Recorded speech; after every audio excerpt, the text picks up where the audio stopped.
Hola, bienvenidos a estas conversaciones urgentes sobre la lectura y el libro en Chile. Hoy día vamos a visitar un eslabón de la cadena del libro que no es muy conocida, pero que les va a fascinar.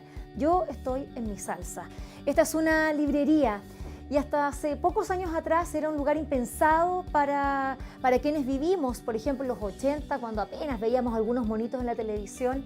Bueno, hoy día existen librerías especializadas para la literatura infantil y juvenil y, ojo, también adulta.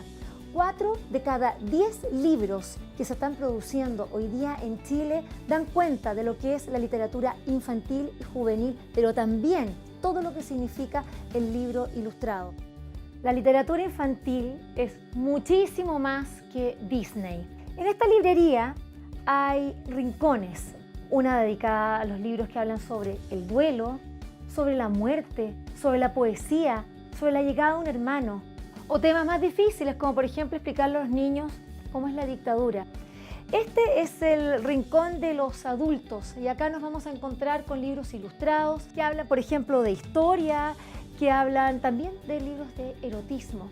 Fíjense ustedes que quienes hacen estos libros en Chile son los ilustradores.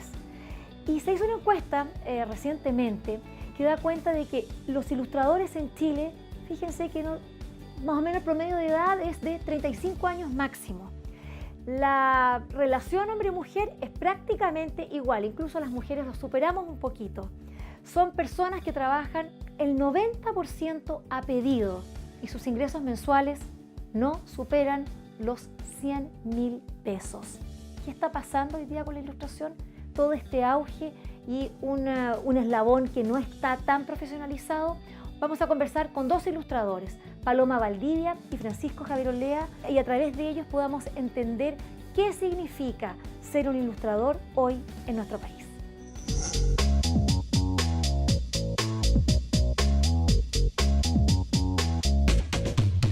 Nunca antes en la historia de la humanidad se había leído tanto como en la actualidad. Los celulares, los computadores, nuestros iPads nos obligan a estar leyendo todo el día. La lectura es mucho más que libros. ¿Cuándo se habría imaginado Gabriela Mistral que sus poemas sobre Caperucita Roja se convertirían en una aplicación de iPad? Me gustaría que fuéramos a conversar con Paloma Valdivia para que nos cuente más sobre esto.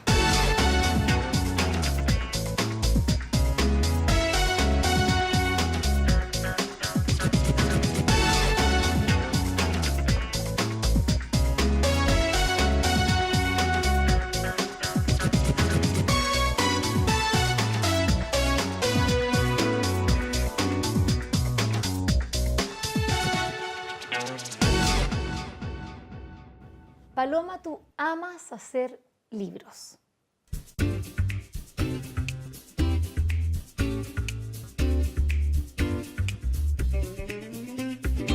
Sin embargo, has hecho pocos, solo 3. Y te dicen que eres muy lenta. Incluso tú te lo creías eso hace un tiempo atrás. Y hace muy poco me di cuenta que no es que sea lenta, sino que para mí hacer un libro es muy difícil porque no hay quien me esté pagando mientras yo lo hago. O sea, si yo tuviera un mecenas que me pudiera ir pagando mes a mes para que yo pudiera crear, yo quizás podría hacer un par de libros al año, pero no existe. Entonces, entre medio tengo que trabajar en un montón de otras cosas como ilustradora, en publicidad o haciendo libros para otras personas, lo que hace que yo sea lenta. Y cuando tú dices libros de autor, sí, ¿a qué te refieres? Porque quienes ven tu trabajo, que es realmente es enorme, tienes más de 15 años de experiencia, uno dice, pero ¿cómo se han publicado tantos libros? ¿Cuáles son los de autor? Son mis favoritos, son los que yo escribo e ilustro.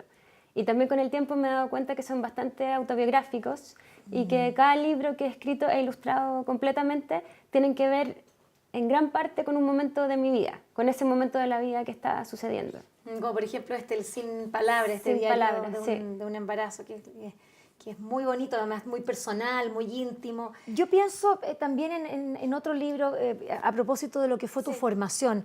Me gustaría que contaras qué pasó con Miguel Gallardo, de qué manera influyó en ti y cómo su trabajo está presente en lo que tú hoy día haces.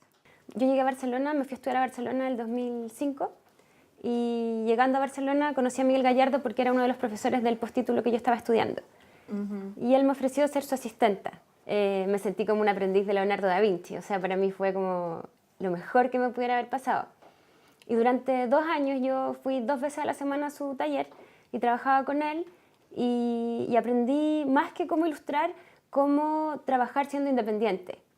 ¿Cómo crees tú que es lo que debiera pasar acá en Chile para poder llegar a los niveles de lo que sucede, como por ejemplo en una industria bastante más avanzada como es la española y la catalana más aún? Creo que somos muy nuevos, recién nos estamos armando, o sea, hay un gran vacío en cuanto a derechos y obligaciones de los ilustradores y por eso nos estamos juntando.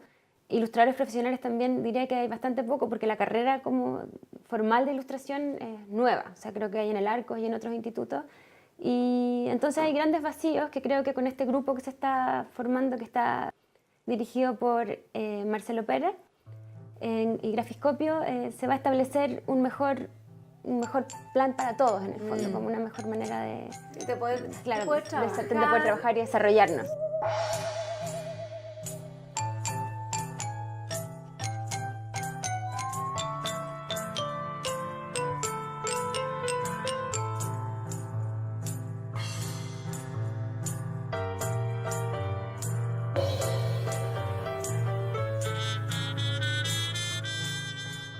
Bueno, pero toda esa experiencia que tú tuviste en Barcelona, incluso de trabajar en una asociación, también se quiere hacer acá en Chile, se quiere reproducir algo de esas características. Tú perteneces al colectivo Siete Rayas desde su nacimiento, hace más de 10 años, ¿no?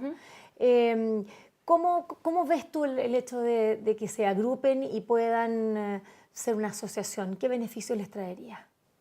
Yo creo que asociarse es bastante indispensable, sobre todo en estas profesiones que son más libres en el fondo, donde cada uno trabaja en su casa o en su taller, tenemos poco contacto con otras personas, entonces saber cuánto está cobrando uno, qué tipo de contrato tiene con los editores, cómo se maneja, qué técnicas usa o si descubre algo nuevo que pueda compartir con sus compañeros, creo que es súper importante, sobre todo al comienzo. Creo que hay temas legales de derechos y obligaciones que hay que acotar. Porque también creo que hay muchos abusos de parte de los que contratan. Entonces, cosas que deberían normarse. Bueno, tú tienes una relación de muchos años con Amanuta. Sí. Y casi es como también desde el punto en que ellas nacieron también Nacimos juntas. Claro, como editoriales. Sí.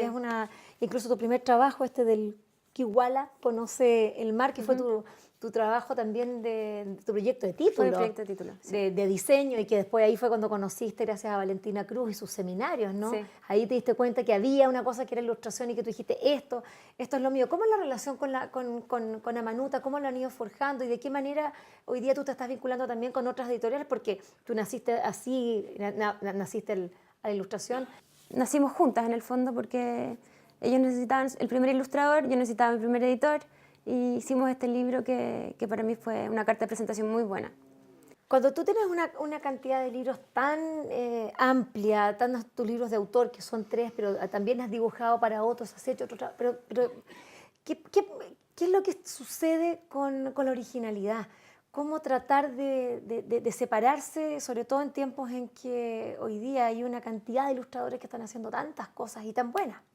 Bueno, para mí ese es un tema muy difícil porque creo que se está uniformando mucho el trabajo de los ilustradores. O sea, es decir, hay gente que está dibujando a la Paloma Valdivia. También, sí, pero también están dibujando como, no sé, Oliver Jeffers o Jordi Lavanda. No es que me ponga al nivel de ellos, pero sí pasa que yo veo dibujos y digo son iguales a los míos, que no son ninguna maravilla, pero eran míos. Claro, claro. Entonces, creo que el problema es que se pone todo muy aburrido, o sea, pero debe pasar en la música también. Tiene que ver con las redes, creo que uno tiene acceso a mucha información.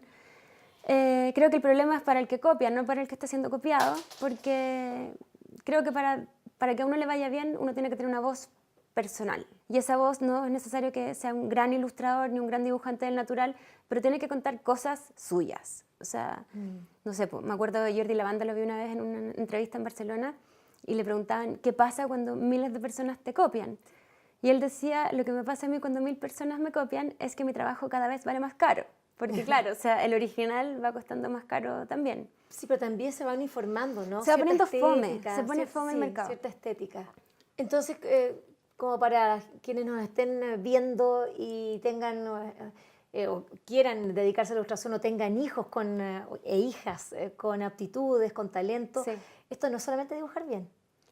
O sea, yo creo que dibujar bien en mi caso no sucede. Yo no dibujo bien, dibujo más bien mal que bien.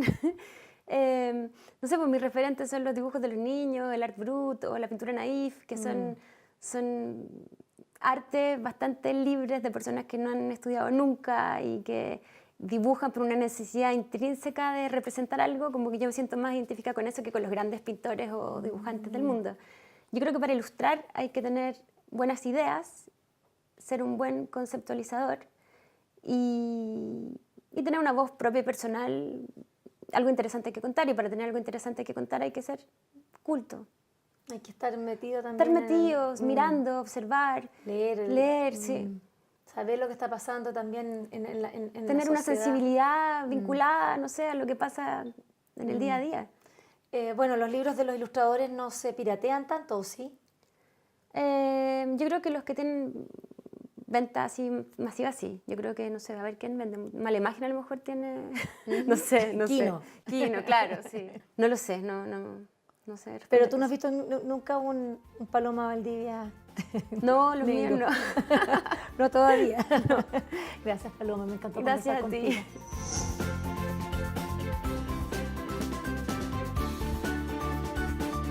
Esta escultura que tengo a mi espalda acepta muchas lecturas y los ilustradores son también artistas, como los pintores o los escultores, solo que han elegido otra forma de narrar. Algunos prefieren hacerlo a los más pequeños, otros a los jóvenes y también a los adultos, como el invitado que vamos a visitar a continuación.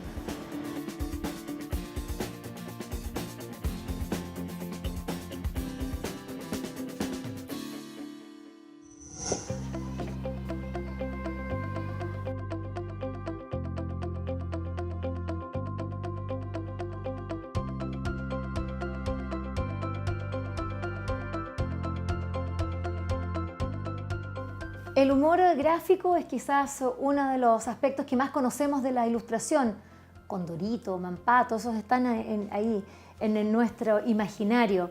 Sin embargo, ha evolucionado mucho. Bienvenido a Las Plumas. Francisco, ¿Cómo estás? Bien. Qué bueno.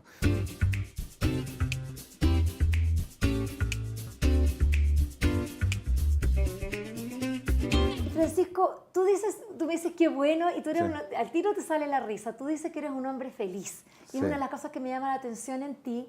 Sin embargo, cuando uno ve tu trabajo, uno se encuentra una persona más bien melancólica, Sí. incluso triste. Tú dices por la biografía esa que tengo, que digo que soy un ilustrador feliz, que es muy distinto, porque finalmente me dedico profesionalmente a lo que me gusta. Me levanto en la mañana con ganas de ir a dibujar, me acuesto con ideas para dibujar al otro día, es decir, estoy siempre muy motivado con lo que hago. Y claro, los otros aspectos de la vida no son todos felices, hay crisis, hay cabeza que piensa demasiado muchas veces las cosas. Y eso se va reflejando en lo que dibujo. Por suerte tengo esa vía de escape. Yo creo que es como, para mí es muy terapéutico dibujar, digamos. Conversaba recién con Paloma Valdivia y ella decía que veía como un cierto peligro respecto de la homogeneización de lo que se estaba dibujando, como que hay muchos dibujantes y pareciera que se están pareciendo mucho entre ellos. ¿Ves eso tú? Puede ser, yo creo que hay moda, yo creo que es inevitable negar eso. Hay modas, hay referentes supermercados, gente que le está yendo bien con la ilustración. Bien me refiero, no sé, vendiendo libros, viajando, yendo a charlas, que son, uno dice como que son las fórmulas del éxito, digamos, en un oficio, en esta disciplina que es relativamente nueva, digamos. O sea, existe hace mucho tiempo, pero esta cosa como del autor, del ilustrador como autor, que se pasea, que da entrevistas como esto, que es como novedoso. Entonces, yo creo que hay una suerte de referentes, una suerte de moda. Sí puede ser que haya un estilo que se esté cruzando todo, que es un estilo que no tiene que ver quizás con el dibujo académico, como que yo creo que esa soltura que están teniendo los ilustradores hoy en día de dibujar como les sale, yo creo que puede ser un estilo, ¿no? El dibujo más naif, menos preocupado de lo formal, sino que más preocupado del contenido. Yo creo que por ahí va, ¿no? Pero yo creo que es una sensación como de relajo frente al dibujo, y de ocuparlo simplemente como una herramienta para contar cosas. Pero hay muchos ilustradores, sin embargo, pocos se dedican al humor gráfico, pareciera Sí. ser como más difícil. Ahí hay una opción más bien política o desde la estética, tomar aspectos de la realidad, jugar con la ironía. Yo creo que es un proceso, ¿ah? Yo creo que yo me empecé a dedicar, o sea, hoy en día me dedico a todo tipo de ilustración, entre otras cosas al humor gráfico, pero yo creo que es un proceso en que uno ya empieza a buscar nuevas formas de comunicar. Yo creo que hay muchos que están empezando, que están con la parte a lo mejor de la ilustración infantil o recibiendo encargos, hay algunos que están con la cosa autoral, pero ocupan más lo autobiográfico. Pero el humor yo creo que es un paso, yo creo que cuando ya a lo mejor ya en 10 años ilustrando les van a dar ganas de hacer humor gráfico. No creo que tenga que ver con una forma con un deseo de criticar o un deseo de reflexionar distinto. Yo pasé como naturalmente a esto, no era algo que... Sí tengo un sentido del humor y traté de canalizarlo con dibujo.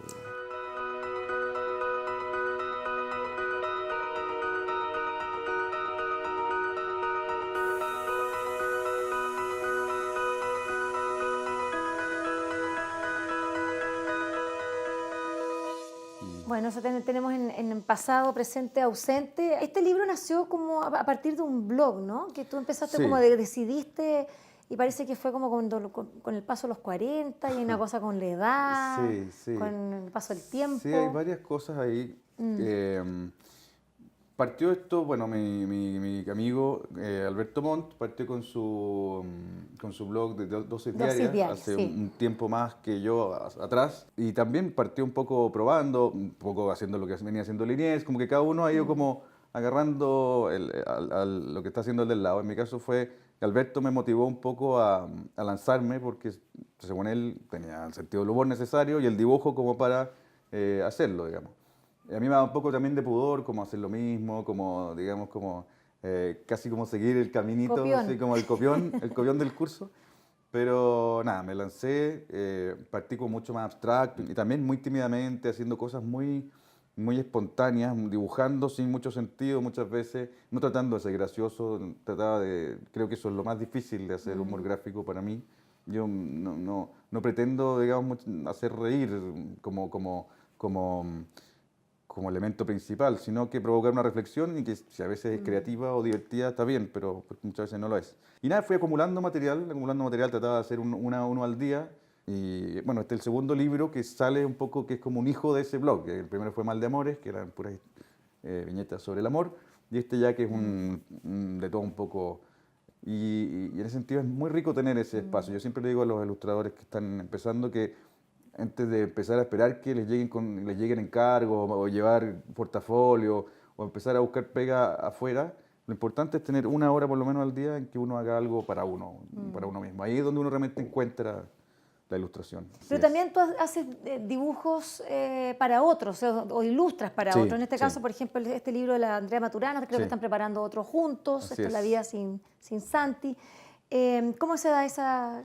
Tengo de a poquito fui armando sociedades, digamos, porque te llegan muchos textos, hay algunos escritores que se han enojado conmigo porque le he dicho que no me pasa, digamos, algo me tiene que pasar cuando leo el texto como una especie de tiritón que me dice como que me embarque, porque yo no soy como por ejemplo, del cuento como gracioso o valórico, no va por ahí. Ya, Siempre no, tiene que haber una emoción ya. de adulto, algo que me llegue como adulto y que uno se la pueda transmitir a los niños, que yo busco. Y con la Andrea y con la Sara Beltrán, que es con la otra escritora que trabajo harto, tengo ese feeling. Aparte la buena onda, la amistad, pero las dos cachan perfecto hasta dónde llega su parte y hasta dónde llega la parte que yo aporto.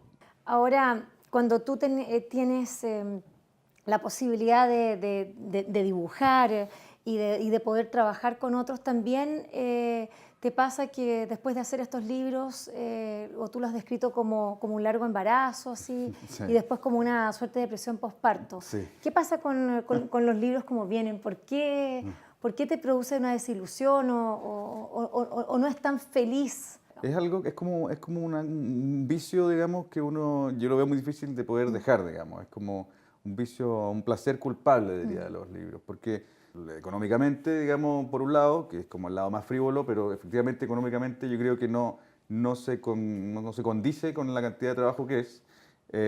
Y con lo que pasa después que nace este libro, que es un trabajo, una felicidad, lanzamiento, vino, champaña y todo bien. Y lo que viene después, como te contaba, que esa depresión postparto, es así, como que después miráis el libro y ya no te gusta tanto, se deja de hablar del libro, se deja de vender. Cuando alguien te comenta el libro, te vuelve como la alegría, te dice, oye, mi hijo se duerme todas las noches con este libro, te vuelve un poquito, pero hay una cosa en ese desprenderse del proyecto, ya cuando pasa a la parte comercial, digamos, como que hay una desilusión amorosa con el libro, algo raro ahí. Pero también te afecta lo que pasa con la cadena, ¿no? Con los siguientes eslabones. ¿Tú crees que Sí. acá que la industria todavía no está muy madura? Yo creo que sí, que hay muchas cosas que mejorar.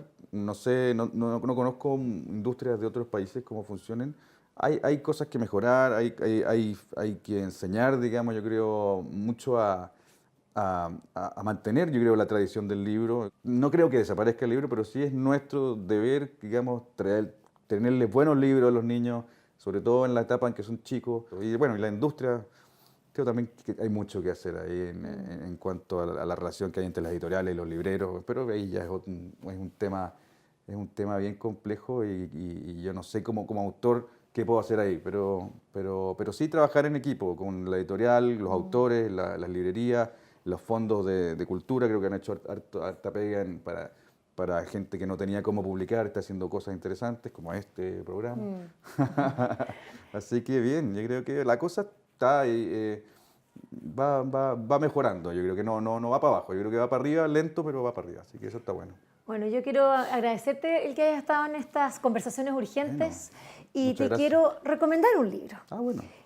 Se llama América Imaginaria y su autor es Miguel Rojas Mix. Él es un historiador chileno, se fue a Europa después del golpe de Estado, se doctoró en filosofía, en colonias. En realidad es un tipo de peso pesado intelectual.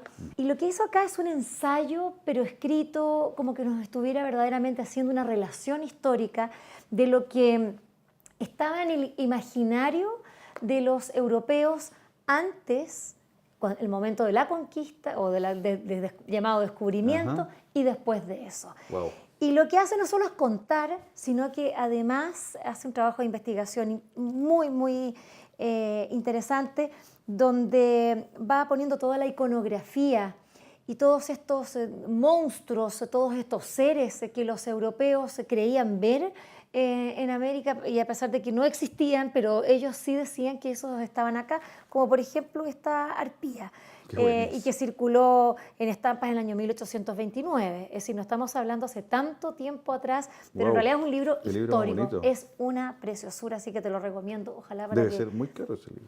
No es tan caro. No es tan caro.